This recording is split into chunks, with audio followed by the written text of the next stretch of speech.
नमस्कार दोस्तों, आप सबका बहुत बहुत स्वागत है प्राइम डिबेट शो में। मैं हूं प्रदीप। जैसे कि आपको जानकारी है दोस्तों कि हमारा जो आतंकी ग्रुप है उसने इजराइल पर हमला कर दिया। काफ़ी मिसाइल दागे, लगभग मुझे जितना जानकारी है 20 मिनट में 5000 के आसपास मिसाइल दागी, जिससे उनका रडार सिस्टम जो फेल हो गया और काफ़ी लोगों की जान चली गई उसमें। और महिलाओं के साथ अभद्र व्यवहार हुआ, बच्चों के सर पे बंदूकें तानी गई, बूढ़ी औरतों के सर पे न जाने जो जितने घृणित कार्य हो सकते हैं वो हमास वालों ने किया। और उनके समर्थन में कौन उतरा है? हमारे ही देश के एएमयू के छात्र। इन्होंने मार्च निकाला और उनके समर्थन में पोस्टर बैनर लेके उतरे हैं दोस्तों, ये बात हुई है। तो इस पर अमिताभ अग्निहोत्री जी ने फजील अहमद, जो एक राजनीतिक विशेषज्ञ बन के यहाँ पर बैठे, उनसे पूछा कि इनका रिश्ता उनसे क्या। तो आपको जानकारी है कि तेरा मेरा रिश्ता क्या। तो दोस्तों इस डिबेट में यही आप देखोगे कि उनका रिश्ता उससे क्या, आपका रिश्ता तो भारत से होना चाहिए था। तो दोस्तों डिबेट बड़ी जानदार, शानदार, मज़ेदार बनी है। अमिताभ अग्निहोत्री ने क्या क्या जानकारी भरी बातें कही है, जो सुन के आपको मजा आएगा। तो आपको जानकारी देख के बहुत मजा आएगा। तो चलिए शुरू करते हैं debate video. Let's start. Fazil Ahmed sahab, वही सवाल कि अलीगढ़ मुस्लिम यूनिवर्सिटी के लड़कों के पेट में क्या दर्द, वो बवाल में क्यों उतरे, वो हमास के साथ क्यों खड़े होकर नारेबाजी करने निकले और नारा क्या लगा रहे हैं कि हमारा तुम्हारा रिश्ता क्या है, तो उसमें अल्लाह को बीच में लाके खड़ा कर रहे हैं। मतलब राष्ट्र की कोई अवधारणा नहीं। एक सवाल सुनो पूरा, राष्ट्र की कोई अवधारणा नहीं उनके दिमाग में। उनके दिमाग में मुस्लिम ब्रदरहुड की अवधारणा है, जो हर राष्ट्र की सीमा से परे है ना। ऐसा होगा क्या? तो एक सुन लीजिए, अभी जयपुर में 4 दिन पहले एक मुसलमान लड़के की जय श्री राम कह करके जान से मार दिया गया। जान से मारने में उसको भी तो तकलीफ उतनी होगी मरने में जितना इसराइल के इंसान को हुई होगी।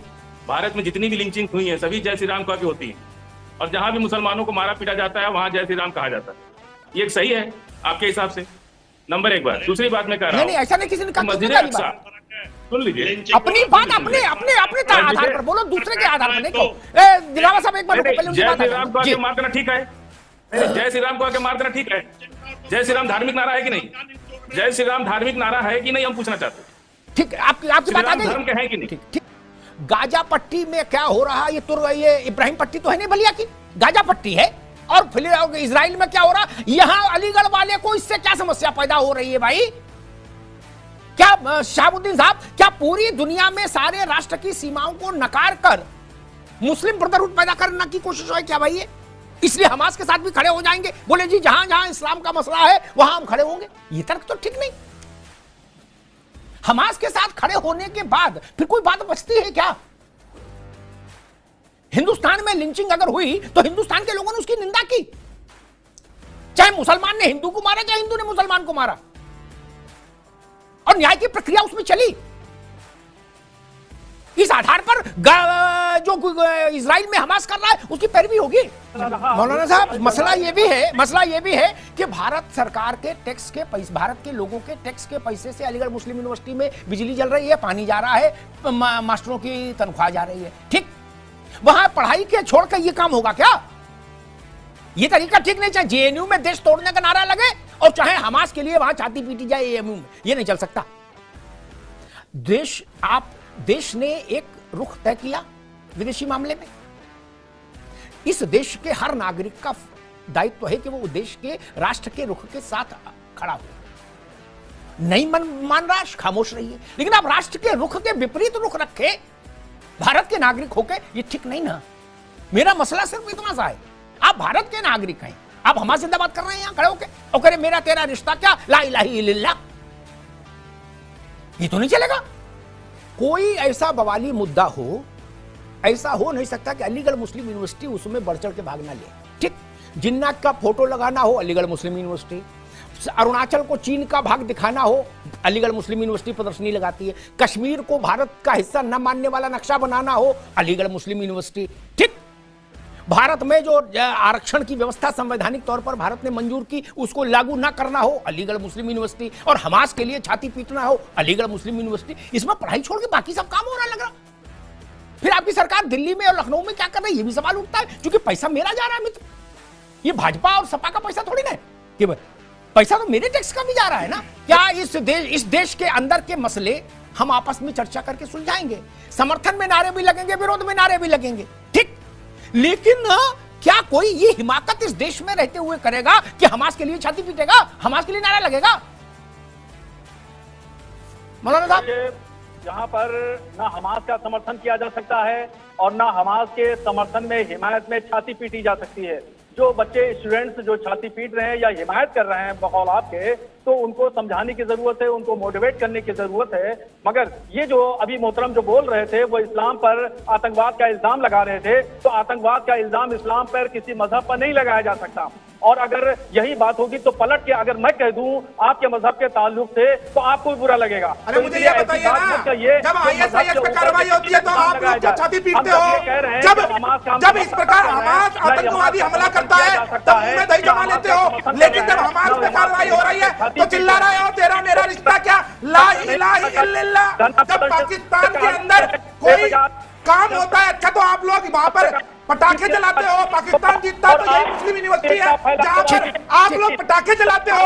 अब यहाँ चिल्ला रहे हो। शार्ली एब्दो ने एक कार्टून चला दिया था, उसके लिए हिंदुस्तान में आपने सड़कें जाम कर दी। भड़काऊ बातें जो आप कह रहे हैं। ठीक है, एक मिनट, सबको रोकूंगा, सबको। मसला सिर्फ बहुत बुनियादी है।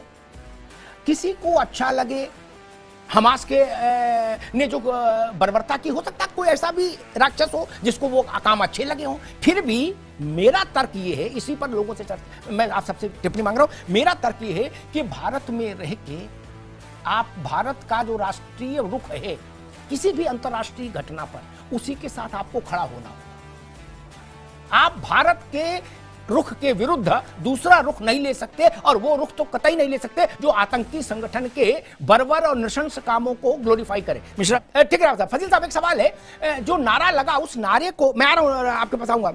मतलब जो नारा लगा उस नारे को मैं इसलिए और ज्यादा खतरनाक मान रहा हूं कि छोड़ो गाजा पट्टी और गजक पट्टी है।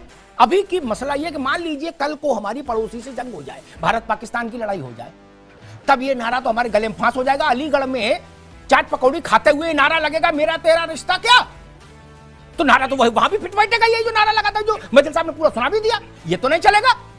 चुनना तो देश को ही पड़ेगा, राजी से, कुराजी से, मन से, चाहे बेमन से। गलत तो नहीं कहा फजील भाई? चुनना तो देश को ही पड़ेगा, देश में रहना है तो नहीं। मेरा प्रश्न भी पूछा। एक मिनट, संविधान बढ़ाया, अभी आएंगे आपको। जी फजील अहमद साहब। अमिताभ जी, जी रावत साहब और हमारे देश के दूसरे मिश्रा जी और तमाम हिंदू समाज के लोग पाकिस्तान के हिंदू की चिंता कर सकते हैं, बांग्लादेश के हिंदू की चिंता कर सकते हैं, अमेरिका में बैठा हिंदू की चिंता कर सकते हैं, लेकिन फजील अहमद फिलिस्तीन की चिंता नहीं कर सकते, चिंता नहीं कर सकता। ये दोहरा मापदंड देखिए। मतलब आप पूरी दुनिया के हिंदू की चिंता करते हैं तो आप मुसलमान को भी अधिकार दीजिए कि वो। और दूसरी बात, आज भारतीय सेना अगर जाएगी, प्रधानमंत्री जी 1 लाख सेना भेज दे इसराइल, हम तो कह रहे हैं कि 1 लाख सेना भेज दे, तो जो मुसलमान सिपाही होगा वो जाके फिलिस्तीन के खिलाफ लड़ेगा कि नहीं लड़ेगा, कि छोड़ देगा वहां से। और वीर अब्दुल हमीद, पाकिस्तान से युद्ध हो चुका है, कोई नई बात नहीं है। वीर अब्दुल हमीद की शहादत को आप अपमानित कर रहे हैं। इस नारे का क्या है जो लग रहा है? वीर अब्दुल हमीद की शहादत का अपमान कर रहे हैं आप ये बात बोल करके कि भारत का मुसलमान भारत के साथ है, और भारत का संविधान अपनी अलग राय रखने का अधिकार देता है किसी भी नागरिक को। सरकार हम सरकार से बंधे हुए नहीं है। हम भारत का संविधान हमें किसी राष्ट्रीय अंतर्राष्ट्रीय मामले में अपनी अलग राय रखने का अधिकार देता है। आप रोक नहीं सकते उसको, हमारे संवैधानिक अधिकार। ठीक है फजील अहमद साहब, अभी रुकना होगा। मिश्रा जी रुकिए, रावत साहब रुकिए, मैं मैथिल जी की बात चाहूंगा, लेकिन एक बात तकनीकी तौर पर स्पष्ट कर दूं। सारे मुद्दों पर एक राय नहीं, कई राय रखने की आजादी, दिन भर राय रखने की आजादी, सोते जगते राय रखने की आजादी, लेकिन विदेशी मामलों में एक राष्ट्र के तौर पर भारत जो निर्णय ले लेगा उसके साथ खड़ा होना होगा। चीन से लड़ाई हुई, कोई ये न कहे कि भारत में रहे और कहे हमको संविधान ने आजादी दी कि हमारा चीन जिंदाबाद, ये नहीं चलेगा ना। ऐसा कहीं संविधान में नहीं लिखा, ये फर्जी बड़ा मत फैलाओ ना। और दुनिया के किसी मुल्क में ये आजादी नहीं। अमेरिका में रह के कौन माइकल अली कह सकता था ओसामा बिन लादेन जिंदाबाद? नहीं ना। एबटाबाद में घुस के मारा और लाश ले जाके समुद्र में डाल दी, पूरा अमेरिका एक स्वर में खड़ा हुआ। ये नहीं चलेगा ना। ये बात गलत है तकनीकी तौर पर, राष्ट्र की मर्यादा के तौर पर। आप पहले भारत के नागरिक हैं, उसके बाद हिंदू या मुसलमान हैं, ये जान लीजिए। और जिनको इसमें आपत्ति है फिर उनके साथ तो सवाल खड़ा होगा ही होगा। मैं फिर बुनियादी सवाल पर लौटूं, ये तू में से नहीं। अगर किसी को ये गलत फहमी है, शाहबुद्दीन साहब आपके पास आ रहा हूं इस सवाल को, अगर किसी को गलत फहमी है तो तत्काल प्रभाव से 1 सेकंड में दूर कर ले। हम इजराइल पर हुए आतंकी हमले के खिलाफ हैं पूरी तरह। ये भारत का फैसला है, ये हिंदू का फैसला नहीं, ये ठाकुर बामन का फैसला नहीं, ये भाजपा कांग्रेस का फैसला नहीं, ये मुसलमान ईसाई का मसला नहीं। शाहबुद्दीन साहब, इसमें सबको साथ खड़ा होना पड़ेगा, मन करे तो भी और मन ना करे तो भी क्या बात है सर, क्या बात है सर, क्या बात, ये बात है। तो दोस्तों डिबेट हो गई खत्म, वीडियो हो गई पूरी। उम्मीद करता हूँ दोस्तों ये वीडियो आपको बहुत ही पसंद आई होगी। तो दोस्तों अगर वीडियो के बारे में, डिबेट वीडियो के बारे में कुछ कहना है तो कमेंट सेक्शन खुला है, पूरी तरह से अपनी बात रखिए। और अगर वीडियो अच्छी लगी तो लाइक भी जरूर करते जाना, जिससे मुझे मोटिवेशन मिलेगा, मैं और आगे अच्छी वीडियो बनाने की पूरी कोशिश करता रहूँगा। दोस्तों अगर ये कंटेंट, ये वीडियो आपको पसंद है तो चैनल सब्सक्राइब करते जरूर जाना। मिलता हूँ आपसे अगली वीडियो में, तब तक के लिए जय हिंद, वंदे मातरम।